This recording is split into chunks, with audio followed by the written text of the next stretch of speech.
Today I want to talk about something that is quite topical at the moment and is how to prepare financially for a natural disaster. Something that we rattle on about quite a lot is have an emergency fund.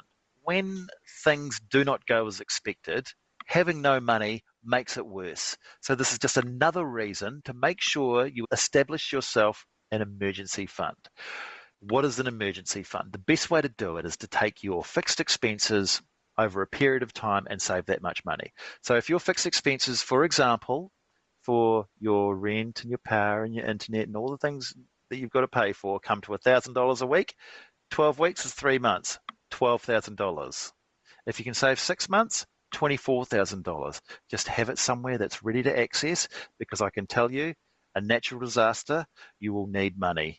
Review your insurance coverage, your home, your contents, your life insurance, your health insurances, all these insurances. Just make sure you've got what you think you have. Because reviewing your insurances after you need them and you haven't for some time, you could come unstuck. Make sure your insurances are set and do what you need them to do. Before, not after. Prepare an emergency kit. I mean, we've got the basic stuff like some basic medical supplies, some food and some water. However, make sure that all of your important documents are in a safe place that you can either grab quickly or you know they've got a good chance of being resilient against any natural disaster.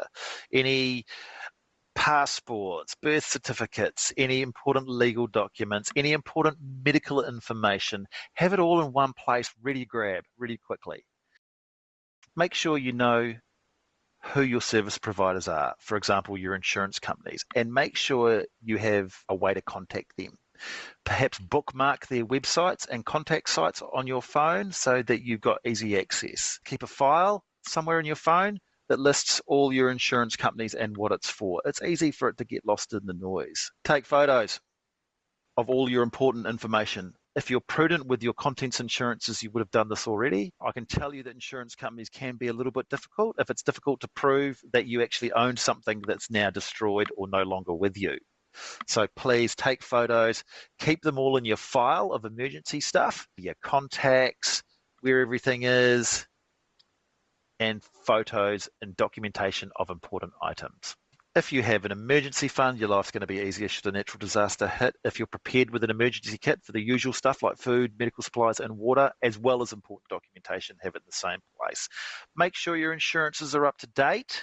Make sure they do what you need them to do. If not, get advice and take photos and document all your important stuff. So it's just easier to start that claim process, which you will need to do after a natural disaster.